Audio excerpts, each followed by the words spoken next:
नमस्कार आप सभी को और स्वागत है बीट द कंपटीशन पे इम्पोर्टेंट लेक्चर 2। आज हम डिस्कस करेंगे टीचिंग मैथोलॉजी के बारे में। तो आज के हम सेक्शन में ये जानने की कोशिश करेंगे कि टीचिंग मैथोलॉजी में आपको क्या पढ़ना है, क्वेश्चंस कौन से इम्पोर्टेंट हैं और यहाँ पर सबसे ज़्यादा इम्पोर्टेंट क्वेश्चंस कौन कौन से आपके एग्जामिनेशन में देखने को मिलते हैं और कैसे सवाल आप यहाँ पर जो है सॉल्व कर सकते हैं, जो कि एग्जामिनेशंस को क्वालिफाई करने के लिए काफ़ी ज़्यादा इंपॉर्टेंट है। लेक्चर 1 मैंने ऑलरेडी अपलोड कर दिया है, तो उसका जो वीडियो है आप बिल्कुल यूट्यूब पे जाकर के देख सकते हैं। पीडीएफ भी शेयर कर दी है Telegram channel beat the competition पे, जिसका लिंक डिस्क्रिप्शन बॉक्स में है। तो शिक्षण विधियों के बारे में बात करेंगे। आगे बढ़ने से पहले कुछ इंपॉर्टेंट लिंक्स में डिस्कस कर दूं आपके साथ, फिर हम वीडियो जरूर यहाँ पर स्टार्ट करेंगे। सबसे पहला है यहाँ पर आपको टेलीग्राम चैनल का लिंक है बीट द कंपटीशन, जिसका डिस्क्रिप्शन बॉक्स में लिंक है। तो वहां से जाकर के आप पीडीएफ डाउनलोड कर पाएंगे, कंप्लीटली फ्री ऑफ कॉस्ट है, कुछ आपको पे नहीं करना है। ऐप का लिंक मिल जाएगा आपको प्ले स्टोर के ऊपर जाकर के, तो वहां से बीट द कंपटीशन जैसे ही आप लिखेंगे तो आपको वहां पर एक ऐप भी बिल्कुल मिलने वाला है, जहां से जाकर के आप अपने कंटेंट को, मॉक टेस्ट को, सब चीजें वहां पर देख पाएंगे। वेबसाइट भी अवेलेबल है अब, जिसका लिंक डिस्क्रिप्शन बॉक्स में, तो वेबसाइट के ऊपर जाकर के वाइस वर्सा सारी चीजों को एक जगह पर जो है कंपाइल देख पाएंगे। यूट्यूब भी, टेलीग्राम भी, साथ में आपका कोर्स कंटेंट वर्क जो भी आपको अवेलेबल होगा। और आगे जो काफी खास आपके लिए होने वाला है, पेपर 1 बेसिकली डिजाइन किया है यहाँ पर DSSB 2024 के लिए। जनरल पेपर कंप्लीट अवेलेबल है आपका, और सबसे अच्छी बात यह है कि यहाँ पर DSSB का जो कोर कंटेंट है उसको ध्यान में रख करके बनाया गया। 40% आप सबको पता है कि क्वालिफाइंग मार्क्स लेने इंपॉर्टेंट है, इसलिए यहाँ पर आपका इंग्लिश, मैथ्स, रीजनिंग, साइंस, जितनी भी चीजें यहाँ पर आपकी जनरल अवेयरनेस में आती हैं, सब कुछ यहाँ पर आपको देखने को मिलेगा। और इसका जो डिस्काउंट का लाभ अभी तक आप उठा सकते हैं 89 रुपीज में। यहाँ पर आपको मोरओवर 49 लर्निंग मटेरियल्स अवेलेबल हैं, 3 फाइल्स, 46 टेक्स्ट अवेलेबल हैं, जहां पर जाकर के अपनी परफॉर्मेंस को चेक कर पाएंगे। लिंक डिस्क्रिप्शन बॉक्स में है, जहां पर जाकर के आप कोर्स परचेज कर पाएंगे। तो शुरू करते हैं वीडियो को।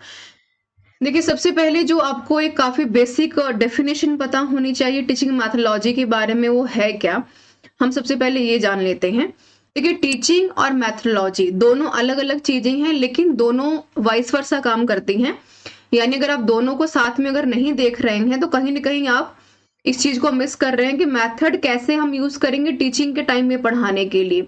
अब ये दोनों के लिए इंपॉर्टेंट है, चाहे आप यहाँ पर कह लें कि भाई लर्नर सेंटर्ड है, चाहे आपका टीचर सेंटर्ड है।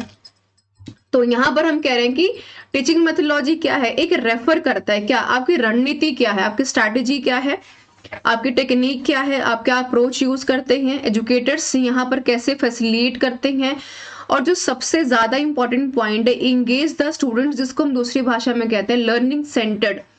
इफेक्टिवली करना किसी काम को काफी ज्यादा इंपॉर्टेंट है कि आप सब कुछ कर रहे हैं, लेकिन क्लासरूम में अगर स्टूडेंट इंगेज ही नहीं हो रहा है आपके साथ, आपसे सवाल ही नहीं पूछ रहा है, तो उस मेथड का कोई फायदा यहाँ पर नहीं होने वाला है। और सीधी सी बात है कि जैसी क्लासरूम होती है वैसा हम यहाँ पर टीचिंग मैथोलॉजी यूज करते हैं।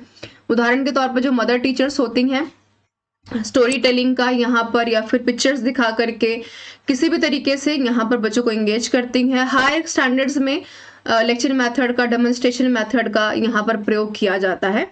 तो ये भी काफी हद तक पता होना बहुत ही इंपॉर्टेंट है कि टीचिंग का जो मेथड है किस तरीके से आपको यूज करना है क्लासरूम में और कैसे बच्चों को एंगेज करना है, जो कि इसका कोर कंटेंट है। आप कहेंगे कि भाई सवाल क्या आता है इससे, तो टीचिंग मैथोलॉजी का जो सवाल है आपका, आप टीजीटी से भर रहे हैं पेपर है, पीजीटी से भर रहे हैं, आपको हमेशा क्वेश्चंस देखने को मिलेंगे यहाँ पर, जो भी कोर कंटेंट आपका है। कि भाई उदाहरण के तौर पर यदि आपको इतिहास को या साइंस को अगर इंटरेस्टिंग बनाना है, तो कैसे टीचिंग मैथोलॉजी का आप यहाँ पर यूज करेंगे। हिंदी में भी आप पढ़ पाएंगे, नीचे देख रहे हैं। आगे चलते हैं। हमने बात की टीचिंग मैथोलॉजी के बारे में, ठीक है, जहां पर हमने क्या कहा, एक स्ट्रैटेजी है, एक रणनीति है, एक यहाँ पर प्रेफरेंस है बच्चों को लेकर के, एंगेजमेंट है स्टूडेंट्स के लेकर के। लेकिन टीचिंग मेथड क्या है, मैथोलॉजी और मेथड में क्या डिफरेंस है, इसको समझना बड़ा इंपॉर्टेंट है। ये कह रहे हैं कि टीचिंग मैथोलॉजी क्या है, the way we are presenting something, but teaching method क्या है, it is a set of principles and methods used by teachers, है ना। यानी कि अध्यापक जो पढ़ाने के समय पर अपने मेथड्स को यूज कर रहा है, किसको यूज कर रहा है, मेथड्स को, किसके लिए यूज कर रहा है, स्टूडेंट्स के लिए यूज कर रहा है। तो जाहिर सी बात है कि स्ट्रैटेजी क्या हो, किसके हिसाब से हो, सब्जेक्ट मैटर के हिसाब से। अब जाहिर सी बात है ना कि अब हिंदी की पोइट्री पढ़ाने बैठेंगे तो अंग्रेजी भाषा का तो प्रयोग करेंगे नहीं, मैथमेटिक्स में साइंस का डेमोन्स्ट्रेशन देंगे नहीं, है ना। तो ये बहुत ही इंपॉर्टेंट है कि नेचर ऑफ द लर्नर को चेक करना। टीचिंग मैथोलॉजी में क्या था, स्ट्रैटेजी और आपकी टेक्निक, बट टीचिंग मेथड क्या है यहाँ पर कि नेचर चेक करना लर्नर का, कि कहीं ऐसा तो नहीं कि जो आप पढ़ा रहे हैं वो बच्चा स्लो लर्नर है, उसके दिमाग में कुछ जा नहीं रहा है। से हिंदी में भी आप देख पा रहे कि शिक्षण की बहुत सी प्रक्रियाएं भी सम्मिलित यहाँ पर कर ली जाती है नेचर ऑफ लर्नर को ध्यान में रखते हुए। स्लो लर्नर है तो उसको हम ऑडियो वीडियो के माध्यम से पढ़ाएंगे। बच्चों का क्राउड ज्यादा है तो हम यहाँ पर जो है अलग अलग कैमरास है, आजकल आप देख रहे होंगे जो बड़ी बड़ी टीवी फ्रेम्स होती है उसका प्रयोग यहाँ पर आजकल किया जाता है। आगे हम बात करेंगे इंपॉर्टेंस के बारे में। हमने जाना टीचिंग मैथडोलॉजी क्या है, हमने टीचिंग मेथड जाना, अब इन दोनों का इंपॉर्टेंस क्या है, हम क्यों यूज करना चाहते हैं टीचिंग मेथड्स को। अगर आप नहीं भी यूज करेंगे तो क्या आप काम कर सकते हैं, क्या इसकी जरूरत है क्लासरूम में, तो उसको देखेंगे। सवाल यहाँ से डायरेक्ट इनडायरेक्ट वे में देखने को मिलता है। तो कह रहे हैं कि टीचिंग मेथड की इंपॉर्टेंस क्या है, एक ब्रॉडर टेक्निक भी तो बनानी है ना। इंपॉर्टेंस किसके लिए है, लर्नर्स के लिए। क्यों है, लर्निंग करवानी, कैसे करानी है, एक्टिवली, इफेक्टिवली, है ना। तो इसके लिए है। और किसके ऊपर फोकस करना है, आउटकम के ऊपर, है ना, कि आप सब कुछ पढ़ा रहे हैं बट आउटकम तो कुछ निकल के बाहर आ नहीं रहा। अगर बच्चा है यहाँ पर आप सब पूरा साल उसको पढ़ा रहे हैं, अलग अलग मेथड से पढ़ा रहे हैं, ब्रॉडर टेक्निक से पढ़ा रहे हैं, लेकिन बच्चा यहाँ पर अभी भी फेल हो रहा है, तो उसका क्या फायदा फिर। It means that this is showing somewhere कि आपको बहुत इंपॉर्टेंट है यहाँ पर इंपॉर्टेंस आपके लिए कि टीचिंग मैथोलॉजी को चेंज करना, ताकि बच्चे की जो लर्निंग है वो फास्ट हो सके, उसकी एक्टिविटीज जो है उसके हिसाब से यहाँ पर परफॉर्म की जा सके। तो इम्प्लीमेंटेशन आप कैसे करेंगे, दो तरीके से करेंगे। जब आप टीचिंग मेथड्स की इंपॉर्टेंस को देखेंगे, सबसे पहले कि कह रहे हैं कि master the content of the course, कि जो अध्यापक पढ़ा रहा है उसके ऊपर उसकी पकड़ हो ताकि उसको वो वेरिएशन के हिसाब से समझा पाए, है ना। अब आप मैथमेटिक्स पढ़ा रहे हैं, बच्चे को समझ में नहीं आया तो डिफरेंट डिफरेंट फॉर्मूलाज का यूज करके आप बच्चे को आसानी से समझा सकते हैं। साइंस पढ़ा रहे हैं तो उसको पिक्चर के माध्यम से, है ना, या फिर ह्यूमन स्केलेटन के माध्यम से समझा सकते हैं। Learner how to apply the content, दो चीजें बड़ी इंपॉर्टेंट है। आपने मास्टरी कर ली कंटेंट पे, किसने, टीचर ने, लेकिन वो अकेला तो लर्निंग करेगा नहीं। यहाँ पर कौन कर रहा है, लर्नर कर रहा है। तो लर्नर क्या करेगा, उसका जो अप्लाई भी तो है इंपॉर्टेंट करना, यानी कि आपने लर्नर को कैसे सिखाएंगे, कि आपने मैथ्स का एक फॉर्मूला दे दिया उसको, अब आप उसको बताओ कि बेटा इसको कैसे यूज करना है ना। आप सब कुछ पढ़ा रहे हैं लेकिन स्टूडेंट उसका यूज नहीं कर रहे। आप क्लासरूम में लेक्चर दे रहे हैं लेकिन बच्चा सवाल नहीं पूछ रहा। आप होमवर्क देते हैं, होमवर्क करके नहीं आता, है ना। टेस्ट ले रहे हैं, टेस्ट में फेल हो जाता है। तो इट मीन्स क्या है कि जो टीचिंग मेथड आप यूज कर रहे हैं उसमें कहीं ना कहीं कोई गलती, उस गलती को सुधारने के लिए हमने टीचिंग मैथोलॉजी के इंपॉर्टेंस को इतना ज्यादा तवज्जो दिया है कि हम ब्रॉडर टेक्निक्स को यूज कर पाए, ताकि बच्चा आसानी से ज्यादा सीख पाए, कम टाइम में, एक्टिव तरीके से, स्किल्ड तरीके से। हिंदी में भी अवेलेबल है, हिंदी में आप देख पाएंगे। पाठ्यक्रम के सामग्री के ऊपर महारत हासिल होना और सामग्री को लागू करना सीखना, ये काफी इंपॉर्टेंट है। आगे हम बात करेंगे नेक्स्ट इंपॉर्टेंस में कि इंस्ट्रक्टर शुड आइडेंटिफाई, इंस्ट्रक्टर कौन है, instructor should identify which teaching method will be properly support a particular learning outcome. यानी जो इंस्ट्रक्टर है, जो यहाँ पर पढ़ा रहा है टीचर, उसको पता हो कि जो कुछ भी वो पढ़ा रहा है उसका आउटकम क्या हो, लर्निंग का, सपोर्टिव हो, प्रॉपरली समझ में आए। पर कैसे आए, इफेक्टिवली समझ में आए, है ना। अब आप बच्चे को पढ़ा रहे हैं कि किसी भी क्लास का बच्चा, एग्जाम्पल के तौर पर, कि बेटा पेड़ का रंग हरा होता है, ठीक है, आपने एक बार बताया, दो बार बताया, तीन बार बताया, लेकिन आपने उसको इफेक्टिवली कभी नहीं बताया। ले जा करके गार्डन में या फिर पेड़ पौधों को दिखा करके या फिर पत्तों को दिखा करके कि भाई जो पेड़ों का रंग है वो हरा होता है और यूनिवर्सल ट्रुथ है ना। तो कैसे समझ में आएगा, जब तक कि प्रभावशीलता कह रहे हैं कि संरेखण पर निर्भर करती है। सबसे उपयुक्त विकल्प चुनने के लिए एक प्रशिक्षण को सीखने के परिणामों यानी रिजल्ट्स की जब हम बात करते हैं, आउटकम की जब हम बात करते हैं, छात्र की जरूरतों और सीखने के माहौल पर विचार करना चाहिए। ये काफी इंपॉर्टेंट पॉइंट है। दूसरी भाषा में अगर मैं कहूं तो ये इंक्लूसिव ग्रोथ को कहीं ना कहीं दिखाता है। जो हम कह रहे हैं कि अगर क्लास में 30 बच्चे जो बैठे, जो पहले हम अपने EMRS के लेक्चर में भी डिस्कस किया करते थे टीचिंग मैथडोलॉजी में, कि भाई जरूरी नहीं है कि क्लास में 30 बच्चे बैठे हैं, वहां पर 30 बच्चे नहीं बैठे हैं। Somewhere we are completely seeing the 30 personality in front of the eyes in one classroom. तो ये बहुत बड़ी बात है। कोई बच्चे को कम समझ में आता है, किसी को ज्यादा समझ में आता है, किसी को जल्दी समझ में आता है, किसी को समझ में ही नहीं आता, किसी को कम सुनाई देता है, किसी को ज्यादा सुनाई देता है। कोई बच्चे यहाँ पर जो है कम ब्रिलियंट है, कोई बिलो एवरेज में है। तो वहां पर काफी इंपॉर्टेंट है कि जो भी इंस्ट्रक्टर है ना, वहां पर जो टीचर है उसके लिए बहुत हद तक ये चेक करना इंपॉर्टेंट है कि मेरी क्लास में जो 30 बच्चे बैठे हुए हैं उनका मेंटल एबिलिटी कैसा है ना। कहीं यहाँ पर हम मैथ्स और साइंस के फॉर्मूले समझा रहे हैं, 30 बच्चों में से केवल 10 को समझ में आया पर 20 को समझ में नहीं आया। तो उसका मतलब क्या है कि जो भी आप टीचिंग मेथड का यूज कर रहे हैं वो कंप्लीटली क्या है, फेलियर है, वो इम्प्लीमेंटेशन ही नहीं है ना। कोई फायदा थोड़ी ना कि आप डॉक्टर के पास गए, आपको है फीवर और अब यहाँ पर दवाई खा रहे हैं कमर दर्द और सर दर्द की, तो कोई फायदा उससे होने वाला नहीं है, बिकॉज आपको मेडिसिन जो है राइट अप्रोच की नहीं मिली है ना। तो ये काफी इंपॉर्टेंट है। बिल्कुल उसी तरह अगर टीचर बच्चा यहाँ पर अगर वीक है किसी पेपर में या फिर किसी सेक्शन में, पर्टिकुलर सब्जेक्ट में, तो टीचर का काम है ये चेक करना कि उसकी जो कोर कंटेंट पे पकड़ है उससे ज्यादा बच्चे का वीकर सेक्शन कौन सा है ना। जैसे हम उदाहरण के तौर पर कह रहे हैं कि सीखने का परिणाम एक जटिल गणित समीकरण को हल करें, ये हो सकता है 20 के साथ एक व्यक्तिगत उच्च स्तरीय गणित पाठ्यक्रम। तो ये यहाँ पर 2 एग्जाम्पल्स हो सकते हैं कि एक बार में 2 बच्चे अलग अलग तरीके से सीखने का जो है इन्वायरमेंट क्रिएट करते हैं। ये तो बात की हमने 3 सेक्शंस के बारे में। हम पढ़ चुके हैं टीचिंग मैथोलॉजी क्या है, टीचिंग मेथड्स क्या होता है और उनकी इंपॉर्टेंस क्या होता है, इंस्ट्रक्टर टीचर कैसे काम करता है। ठीक है, आगे हम ये जानेंगे कि टीचिंग मैथोलॉजी कितने तरीके की होती है। वैसे तो बहुत तरीके की होती है, लेकिन आपको सब कुछ नहीं पढ़ना है। आपको क्या पढ़ना है, जो एग्जामिनेशन पर्सपेक्टिव से इंपॉर्टेंट है, जहां से सवाल बनते हैं। सवाल आते हैं इंडक्टिव मेथड से, इंपॉर्टेंट है, प्रॉब्लम सॉल्विंग से, प्रोजेक्ट मेथड से, केस स्टडी से क्वेश्चन कम आते हैं, है ना, काउंसलिंग से कभी कभार पूछ लेते हैं, और ई लर्निंग मेथड या कहेंगे डिजिटल लर्निंग, ये काफी इंपॉर्टेंट है। ब्रेन स्टॉर्मिंग पहले आता था, अब कम हो गया है, ऊपर से एक बार देख लीजिए, काफी है। तो 3-4 क्वेश्चंस को यहाँ पर देखना इंपॉर्टेंट है। जो मस्ट डू है, प्रोजेक्ट मेथड, प्रॉब्लम सॉल्विंग, यहां से सवाल आता ही आता है।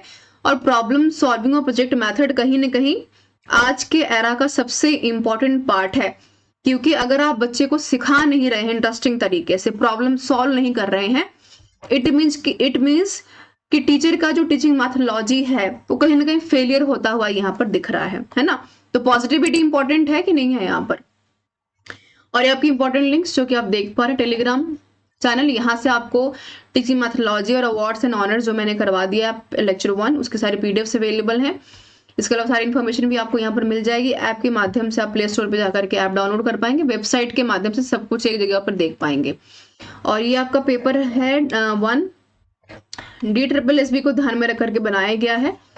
कंप्लीट जनरल पेपर है, जहां पर मैथ्स है, रीजनिंग है, हिंदी है, इंग्लिश है, 5 सेक्शंस अवेलेबल होंगे आपके लिए।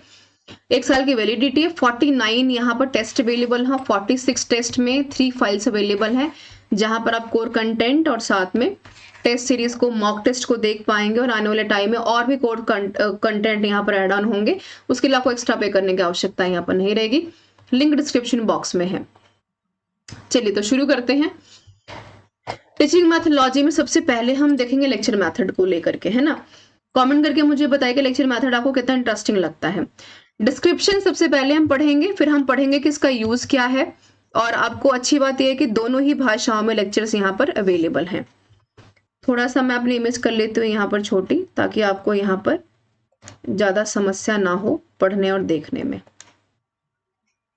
ठीक है, चलिए,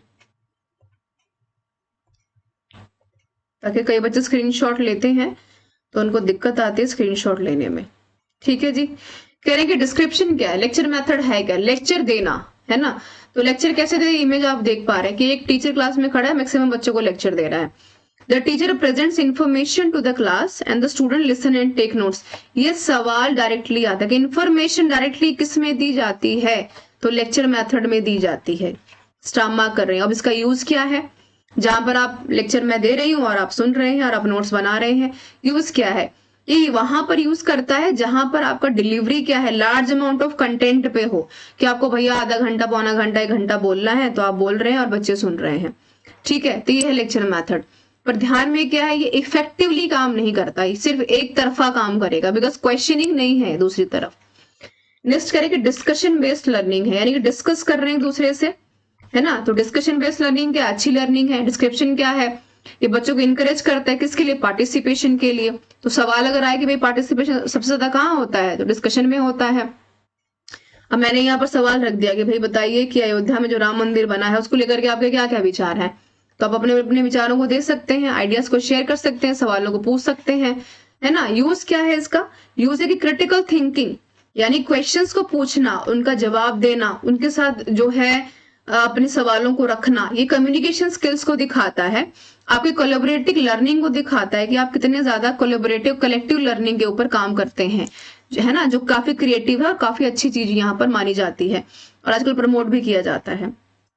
प्रॉब्लम सॉल्विंग लर्निंग यानी पीबीएल इसको बोलते हैं, one of the important learning of the students. क्या है, प्रॉब्लम बेस्ड लर्निंग। एक आपने प्रॉब्लम दे दी बच्चे को और बोला कि सॉल्व करो, तो एक प्रॉब्लम को सॉल्व करने के लिए मल्टी पर्पस जो है सोल्यूशंस वो यहाँ पर यूज करेगा।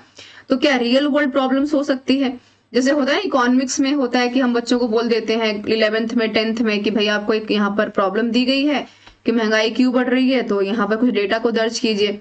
तो क्या होगा, रियल वर्ल्ड से प्रॉब्लम्स को देखना, है ना। फॉस्टरिंग क्रिटिकल थिंकिंग की प्रॉब्लम क्यों आई, कैसे आई, क्या इसका सोल्यूशन है। और एक स्किल डेवलप करता है, एक फ्यूचर गोल डेवलप करता है बच्चे के अंदर कि आने वाले समय में वो अलग अलग प्रॉब्लम्स को सॉल्व कर सकता है। जैसे होता है ना मैथमेटिक्स की क्लास में एक फॉर्मूले वाले 10 सवाल करा दिए, 5 टीचर ने 5 बोले कि घर से करके लेके आना। It's a problem based learning. Use क्या है, इनकरेज करना है सेल्फ डायरेक्ट लर्निंग को लेकर के, एप्लीकेशन ऑफ नॉलेज की प्रॉब्लम आ गई है, अब उस प्रॉब्लम को सॉल्व करने के लिए कैसी नॉलेज हम अप्लाई करने वाले हैं, वो बहुत बड़ी बात है अपने आप में। अगर हम इसको देखें 3 सेक्शन में हमने इसको डिवाइड किया। Students are assigned a problem, एक सवाल उनको दो, प्रॉब्लम दो, आइडेंटिफाई करेंगे बच्चे की कैसे इसको सॉल्व करना है।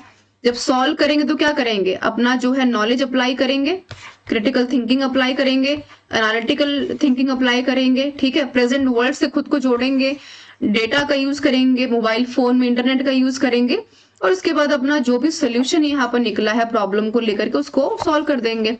तो क्या है, इट मीन्स कि आप एक बार में वेरियस एनालिटिकल थिंकिंग को यहाँ पर ऑब्जर्व कर पा रहे हैं। ओके, आगे बात करके प्रोजेक्ट बेस्ड लर्निंग को लेकर के। प्रॉब्लम बेस्ड से हम कहाँ बढ़ रहे हैं, प्रोजेक्ट बेस्ड लर्निंग की तरफ। तो प्रोजेक्ट क्या है, प्रोजेक्ट में हमें आता है कि एक्सटेंड करता है क्या, इन्वेस्टिगेशन एंड रिस्पॉन्ड करता है कॉम्प्लेक्स क्वेश्चन और चैलेंजेस को लेकर के, है ना। जैसे यूज क्या है, आपके हैंड ऑन लर्निंग को यहाँ पर बढ़ाएगा। होता है ना स्कूलों में अर्थ डे आ रहा है जी, प्रोजेक्ट बना के लेकर के आइए। साइंस का यहाँ पर आज जो है हम एक प्रोजेक्ट करवाने वाले हैं, तो आप यहाँ पर ये पोल्यूशन से जुड़ा हुआ जो है ग्लोबल वार्मिंग से जुड़ा हुआ चीजों को बना करके लेके आइए। बोर्ड एग्जाम्स में भी कई बार आपने देखा होगा। तो this is all about the hand on learning. जब हम या दूसरी भाषा में गए हम कहते हैं कि भाई लर्निंग बाय डूइंग है, यानी बच्चा किसी काम को करके सीखता है।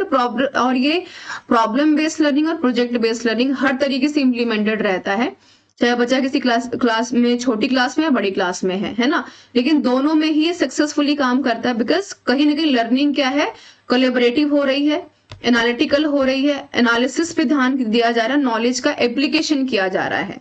ये वही बात है कि अगर आप बहुत बीमार है बट अगर आपकी दवाइयों का एप्लीकेशन ऑन द टाइम नहीं है तो आप और बीमार हो सकते हैं। इसलिए बहुत इंपॉर्टेंट है कि you know the right time to apply the knowledge on the right way, है ना। अप्रोच जो हम कहते हैं कि अप्रोच सही होनी चाहिए। अगर हम इसको अलग अलग सेक्शंस में डिवाइड करें तो क्या है प्रोजेक्ट मेथड्स में, सबसे पहले आता है आपका यहाँ पर कोलैबोरेशन, मिलकर काम करना, ये एक डेवलप करता है स्किल को। एम्प्लॉयबिलिटी है ना, यानी कि आपके अंदर एक स्किल डेवलप कर रहा है, आगे जाकर के आपको काम करने के लिए, टीम वर्क करने पे यहाँ पर फोर्सफुली का जो है एक इंकरेजमेंट मिलता है।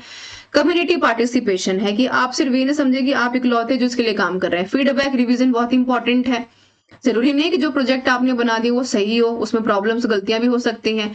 क्या कोई पुल या सड़क बन जाती है तो कभी टूटती है कि नहीं टूटती, तो बिल्कुल सीधी सी बात है। पब्लिक प्रेजेंट प्रोडक्ट है ये, you know how to represent yourself. Reflection बड़ा इंपॉर्टेंट। रिफ्लेक्शन में क्या आता है, आपका नॉलेज, आपका स्किल, आपका इम्प्लीमेंटेशन ऑफ नॉलेज, आपने क्या पढ़ा, कैसे पढ़ा, क्या सर्च किया, आप कितना अच्छा सोच सकते हैं। बिल्कुल content of knowledge and skill क्या है, how to implementation of the knowledge. And फिर हम बात करते हैं ऑथेंटिसिटी की, कि जो आप पढ़ा रहे हैं, कह रहे हैं, बोल रहे हैं, उसमें कितनी ऑथेंटिसिटी है, क्या कंसर्न है, क्या प्रॉब्लम है, क्या चैलेंजेस है, क्या नीड है।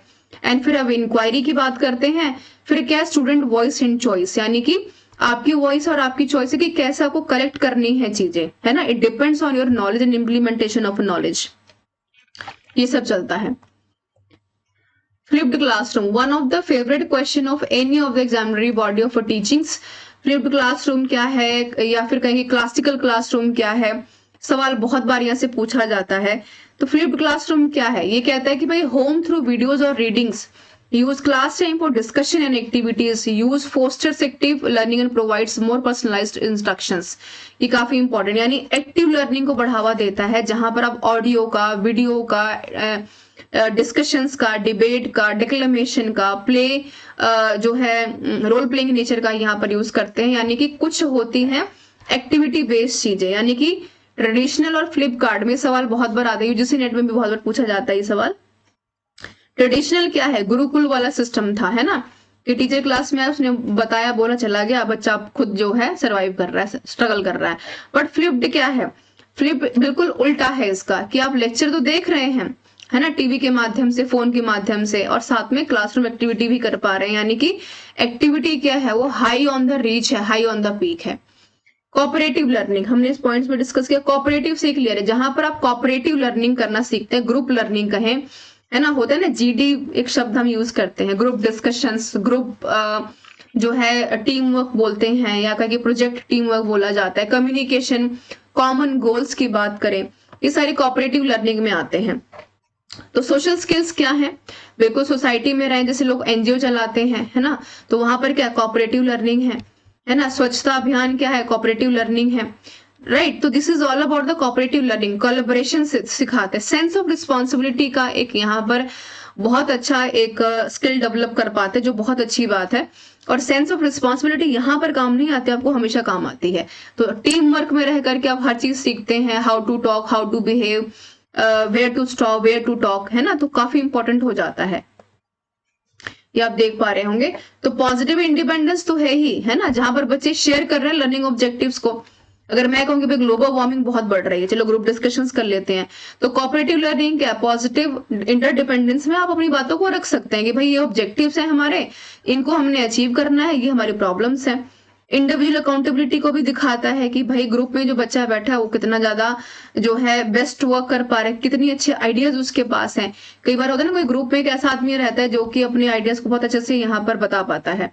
ग्रुप प्रोसेसिंग क्या है, कि आपका काम यहाँ पर टीम को आगे लेकर के भी जाना है, खत्म नहीं करना है उसको, है ना। जो मेंबर्स हैं ग्रुप में, कॉन्ट्रीब्यूशन बड़ा इंपॉर्टेंट है।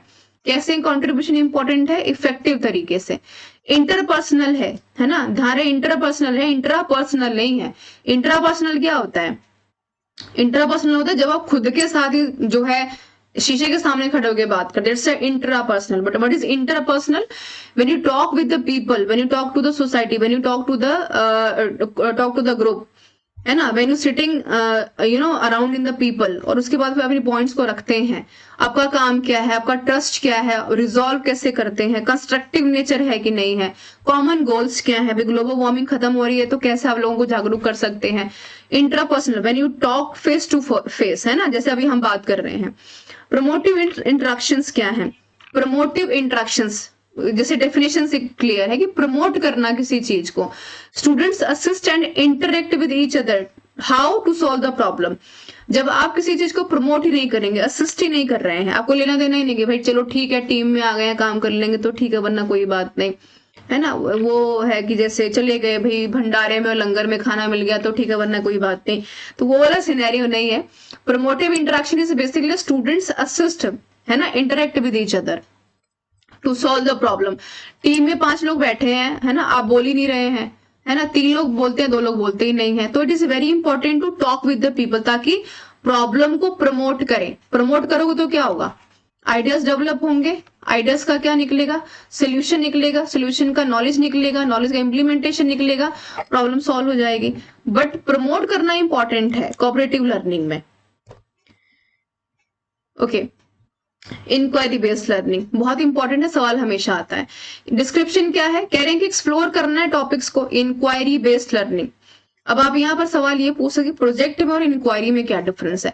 प्रोजेक्ट आपका एक काम है कि भाई इसको करके लेके आओ। इंक्वायरी क्या है कि आपको एक केस स्टडी दी गई है, उदाहरण के तौर पर मान लो कि मैंने आपको एक काम दिया है कि आपके किसी शहर में, होम टाउन में एक ऐसा स्कूल है जहां पर जो बच्चों की एनरोलमेंट संख्या काफी कम है ना, इसके ऊपर काम कीजिए आप। अब इंक्वायरी बेस्ड लर्निंग है, एक्सप्लोर करोगे टॉपिक को कि एनरोलमेंट क्यों कम है, जीईआर कहाँ कम है, लड़कियां कम क्यों है, लड़के ज्यादा क्यों है, क्वालिटी ऑफ एजुकेशन क्या है ना, क्वांटिटी ऑफ टीचर्स क्या है, इंफ्रास्ट्रक्चर क्या है, टीचर कैसे काम करते हैं, है ना, ये सारी चीजें, ताकि आप क्वेश्चंस को जनरेट कर पाओ। अगर इंक्वायरी बेस्ड लर्निंग नहीं करनी आएगी आपको तो you can not generate the questions. आप अपनी जिज्ञासा से सवालों को नहीं पूछ सकते। इसका यूज कहाँ पर होता है? When you start to think critically, है ना, when you start to encourage yourself. अपने आप को जब आप बढ़ावा देते कि सवाल पूछना है, समझ में नहीं आया और पूछेंगे, ये कहना क्या चाहते, इसके पीछे कोई और क्वेश्चन हो सकता है, क्या रीजंस हैं। When you start to doing a independent learning, है ना, जब अपनी नॉलेज को खुद से आप एनहांस करते हैं, इसके बारे में इंपॉर्टेंट है, सवाल यहां से आता है।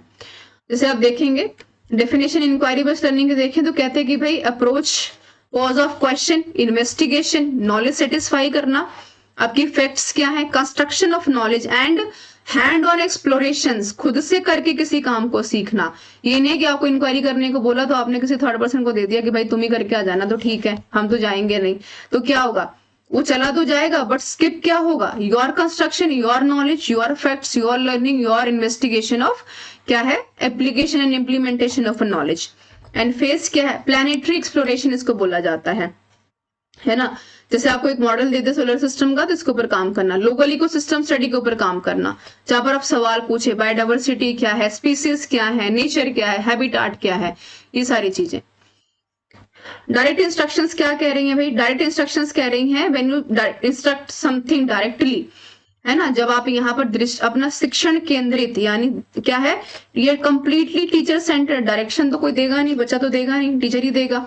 तो क्या कर रहा है, टीचर सेंटर्ड अप्रोच है, जहां पर क्या टीचर क्या कर रहा है, स्ट्रक्चर बना रहा है, किसका, लेसन का, क्लासरूम का, क्या पढ़ाना है, कैसे पढ़ाना है, क्यों पढ़ाना है, फीडबैक क्या होगा, कैसे काम करना है, क्या सवाल होने चाहिए, क्या सवाल बनने चाहिए, क्वेश्चन पेपर कैसे बनेगा, कैसे सवालों को हल किया जाएगा, क्या नॉलेज और एनहांस करनी है, कैसे पढ़ाना है, ये सारी चीजें। ओके होता है जैसे आप एग्जामिनेशन देने जाते हैं तो बहुत चीजें आपके दिमाग में वाइस वर्सा काम करती हैं कि कैसे सवाल को सॉल्व करना है, कैसे देखना है। बिल्कुल वैसे ही as a teacher centred approach में कौन देगा डायरेक्शन, टीचर देगा, किसको देगा, लर्नर को देगा, और वो लर्नर के हिसाब से इंस्ट्रक्शंस यहाँ पर क्या करेगा, फ्रेम करेगा, which is very important point. New concept and क्या है, स्किल्स डेवलप होंगे। हम देखेंगे ना कि भाई हमने ये वाला स्ट्रक्चर बनाया था एज ए टीचर बट बच्चों के ऊपर काम नहीं कर रहा, let's change the structure and made something new to the students, right. तो अगर आप नहीं बना पा रहे हैं तो फिर क्या होगा, problem, definitely the problem will enhancing and somewhere creating the problems for you, but doesn't mean कि आप काम करना बंद कर देंगे। तो क्या होगा, ऐसा थोड़ी नहीं कि एग्जामिनेशन में सिलेक्शन नहीं हुआ तो आपको पढ़ना बंद कर देंगे। तो क्या होता है, we are waiting for another vacancy, we are again to restart the things. तो टीचर सेंटर्ड अप्रोच में भी ऐसा ही होता है। टीचर सेंटर्ड अप्रोच हमेशा पैसिव रहेगी, सवाल यहां से कम आते हैं, ध्यान रखिएगा इस चीज का। सवाल अगर आएगा तो स्टूडेंट सेंटर्ड आएगा, चाइल्ड सेंटर्ड आएगा, लर्नर सेंटर्ड आएगा।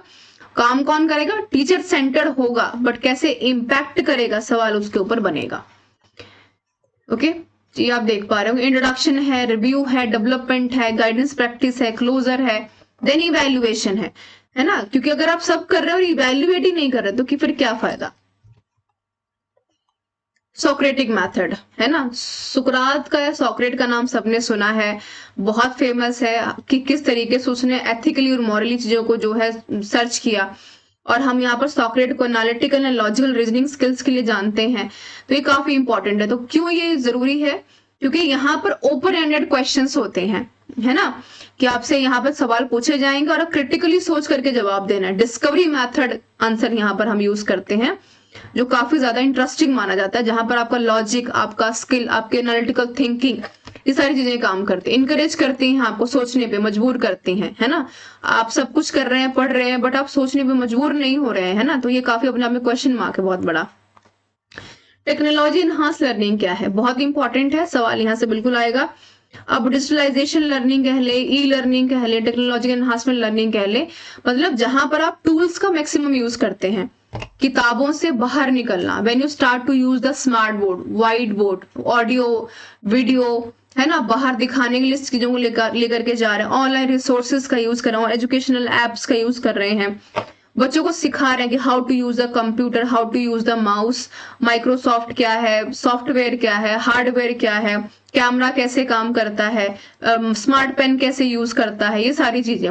When somewhere you are attaching the students with the multimedia learning somewhere, है ना, इलेक्ट्रॉनिक जो है लर्निंग से जोड़ना स्टूडेंट्स को। कोविड में हमने देखा भी कि किस तरीके से हमने डिजिटलाइजेशन की तरफ एक कदम आगे जो है अपना बढ़ाया है। एनहांसमेंट ऑफ एंगेजमेंट बढ़ाता है ना। इंस्ट्रक्शन कौन देगा? Training, learning material, other resources. Technology क्या है? एक्सेस है, प्राइवेसी सिक्योरिटी है, प्लेटफॉर्म है, सिंक्रोनाइज है ना। कम्युनिटी क्या है? स्टूडेंट है, फैकल्टी है, इंटरेक्शंस है, सोशल मीडिया, एकेडमिक है, असेसमेंट, ये सारी चीजें। Role play and stimulation, again one of the important part, सवाल यहां से देखने को मिलेगा। स्पेसिफिक रोल है रियल वर्ल्ड सिचुएशन से, है ना। रोल प्लेइंग नेचर में क्या होता है? When you start to coping some personality, अगर कोई बच्चा सुभाष चंद्र बोस या भगत सिंह के बारे में अगर उनका रोल प्ले कर रहा है, इट मीन्स कि उसके अंदर वैसी कुछ ना कुछ पर्सनालिटी है, उसके हाव भाव है, इसलिए वो कर पा रहा है। ये कहीं पर भी करवाया जा सकता है स्टोरी टेलिंग मेथड्स के माध्यम से, है ना। चाहे अगर मान लो आप ईदगाह की कहानी सुना रहे हैं तो 4 बच्चे क्लास में खड़े हुए, है ना, 4 बच्चे अलग अलग रोल प्ले नेचर यहाँ पर प्ले कर रहे हैं, तो इससे क्या होता है? नॉलेज है जो एनहांस होती है, अंडरस्टैंडिंग बढ़ती है, एम्पैथी आती है, आपको पता चलता है कि कैसे आपको बोलना है, एप्लीकेशन कैसे यहाँ पर इम्प्लीमेंट करनी है, जो क्या करता है? रियल वर्ल्ड से आपको जोड़ता है और क्लासरूम को और इंटरेस्टिंग बनाता है, जहां पर आपको अपना concrete experience, feeling, watching, thinking and doing, यानी सब कुछ कर रहे हैं, लेकिन अगर आप यहाँ पर वॉचिंग और डूइंग नहीं कर रहे हैं, इट मीन्स अगर मैं कहूँ लर्निंग, मैं लिख देती हूँ लर्निंग बाय डूइंग, अगर यही नहीं हो रहा है तो फिर कोई फायदा यहाँ पर बाकी चीजों का नहीं हो रहा है। तो कुल मिला जुला करके यहाँ पर हमने जितने भी क्लासरूम इफेक्टिवनेस के बारे में अभी भी हम बात करेंगे, और जितने भी हमने लेक्चर मेथड हमने पढ़ा, है ना, हमने यहाँ पर डेमोन्स्ट्रेशन पढ़ा, रोल प्लेइंग नेचर पढ़ा, इंक्वायरी बेस्ड पढ़ा, केस स्टडी के बारे में पढ़ा, तो आपने क्या जाना कि सबका मिला जुला करके क्या एक कंक्लूजन है? Effective teaching. किसकी टीचिंग? लर्नर की। किसके द्वारा? टीचर के द्वारा। कैसे करवाएगा? टीचिंग मेथोडोलॉजी से। कैसे यूज करेगा? It depends on the students knowledge, या स्टूडेंट्स का कहें कि जो कैपेबिलिटी है, ये सारी चीजें। टीचर में adapt there approach based on ongoing assessment, है ना, कि आप सब कुछ कर रहे हैं, इफेक्टिवनेस तक तो ठीक है, बट इवेल्युएशन कैसे होगा? with the help of a formative assessment, with the help of a summative assessment, with the help of the examination, है ना, कि हम चेक करेंगे बच्चे का प्रोग्रेस क्या है। अब प्रोग्रेस आ गया तो क्या है? फीडबैक भी चेक करेंगे। तो ये क्या है? ये आपस में जुड़े हुए हैं। हम अगर शुरू करें कि भाई ठीक है, हम यहाँ पर बात करें कि भाई टीचिंग इंपॉर्टेंट है, किसके लिए? लर्नर के लिए। क्यों इंपॉर्टेंट है? बिकॉज लर्निंग को इफेक्टिव बनाना, पर कैसे बनाओगे? With the help of teaching methodology. कैसे? लेक्चर से, डेमोन्स्ट्रेशन से, है ना, इंक्वायरी बेस से, केस स्टडी से, रोल प्लेइंग नेचर से, टीचिंग एड्स के माध्यम से। और कैसे करेंगे? असेस करेंगे, फिर चेक करेंगे कि हमने जो पढ़ाया वो सही है कि नहीं सही है, प्रोग्रेस चेक करेंगे, देन फीडबैक चेक करेंगे।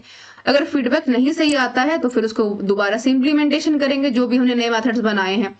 इट मीन्स कि it's a part of a plan, it's a part of a plan, act and implementation. ठीक है, ये आप देख पा रहे होंगे। क्या है इफेक्टिवनेस ऑफ टीचिंग? पेडागोगिकल नॉलेज क्या है आपका? एक्सटेंशन क्या है? टीचिंग कॉम्पिटेंस ट्रेट्स क्या है? पर्सनालिटी बेस्ड डिस्पोजिशंस क्या? और कंटेंट मास्टरी एंड एक्सपर्टीज क्या है? कंटेंट के ऊपर मास्टरी किसकी होगी? टीचर की। नॉलेज किसकी होगी? टीचर की। एक्सटेंशन ऑफ द सेल्फ कौन करेगा? टीचर करेगा। कहाँ? लर्नर की तरफ। टीचर कॉम्पिटेंसी कहाँ जा रही है? लर्नर के पास जा रही है। पर्सनालिटी बेस्ड डिस्पोजिशन किसकी होगी? टीचर के द्वारा होगी। टीचर टीचिंग के लिए होगी, किसके लिए होगी? लर्नर सेंटर्ड होगी, इफेक्टिवनेस के लिए होगी, असेसमेंट के लिए होगी, फीडबैक के लिए होगी, इवैल्यूएशन के लिए होगी, right, which is very important, जो हम ब्लूम टेक्सोनॉमी में बात करते हैं हमेशा। और जाने से पहले सवाल आज का आपके लिए इंपॉर्टेंट सवाल पढ़ देती हूँ, हिंदी और इंग्लिश दोनों में, क्वेश्चन ऑफ द डे में। Students learn English by translating to and from their native language. They memorize irregular verb forms by writing them down over over speaking skills are not the main focus. तो क्या होगा, तो communicative approach है, audio यहाँ पर audio lingual method है या grammar translation method है। कह रहे हैं कि छात्र अपनी मूल भाषा से अनुवाद करके अंग्रेजी सीखते हैं, ठीक है। वे अनियमित क्रिया रूपों को बार बार लिखकर याद करते हैं। बोलने का कौशल मुख्य फोकस नहीं है। तो क्या कारण है कि फोकस नहीं है? संचारित दृष्टिकोण है, श्रव्य भाषा विधि है या व्याकरण अनुवाद विधि है। सवाल जरूरी है, थोड़ा सा दिमाग में जोर आपको डालना पड़ेगा, लेकिन इससे काफी क्लैरिटी आपको आ जाएगी कि लेक्चर कितना समझ में आया, है ना। कमेंट करके बताइएगा, इस सवाल का जवाब मैं आपको अगले वीडियो में जो है दूंगी। और जाने से पहले इंपॉर्टेंट लिंक्स, इस क्लास की कंप्लीट पीडीएफ अवेलेबल है beat the competition Telegram channel के ऊपर। वीडियो को शेयर कर दीजिए ताकि बाकी बच्चे जुड़ पाए जिनको जानकारी नहीं है, और यहाँ से पीडीएफ आप कलेक्ट कर लीजिए प्ले स्टोर से जाकर के, जिसका लिंक भी डिस्क्रिप्शन बॉक्स में है। बीट द कॉम्पिटिशन का कंप्लीट जो है कंटेंट मॉक यहाँ पर डाउनलोड कर पाएंगे मात्र 89 रुपीज में। यहाँ पर more over 49 learning materials available हैं, 46 टेस्ट अवेलेबल हैं जहां पर आप खुद को इवैल्यूएट कर पाएंगे, कंटेंट को पढ़ पाएंगे, और साथ में यहाँ पर कंप्लीट पेपर 1 आपको प्रिपेयर करवाया जा रहा है वल्नरेबिलिटी के साथ। और अभी डिस्काउंट टाइम चल रहा है, तो आप यहाँ पर कोर्स को परचेज कर लीजिए, एक बार देख लीजिए और वीडियो को शेयर कर दीजिए। टेलीग्राम से जुड़ जाइए क्योंकि सारी तैयारी हम DSSB की कंप्लीटली यहाँ पर फ्री ऑफ कॉस्ट कराने वाले हैं, जिसके लिए आपको कुछ पे नहीं करना है। और EMRS में भी एक अच्छा खासा परफॉर्मेंस हमने किया, बहुत सारे बच्चों के पॉजिटिव फीडबैक भी रहे, उसके ऊपर हम अलग से बात करेंगे। और साथ में इसके काफी ज्यादा आपको फायदा होने वाला है। तो डेली बेसिस पे वीडियोस के साथ पढ़ना, देखिए पीडीएफ पढ़ना एक इंपॉर्टेंट चीज है, बट वीडियो को देखने से आपको 10 चीजें और पता चलती हैं, तो ये एक बेटर ऑप्शन है। बाकी it's completely up to you everyone. This is all about this session. Thank you so much for being with me. मिलते हैं नेक्स्ट वीडियो में कुछ यूजफुल कंटेंट के साथ, और मुझे कमेंट करके बताइए कि वीडियो कैसी रही, और कोशिश कीजिए कि सवाल का जवाब सब लोग दें, और आप आने वाली वीडियोस में कौन से कंटेंट्स को देखना चाहते हैं ताकि हम उस हिसाब से अपनी प्रेजेंटेशंस को और बेहतर बना पाए। This is all about this session. Thank you so much for being with me everyone.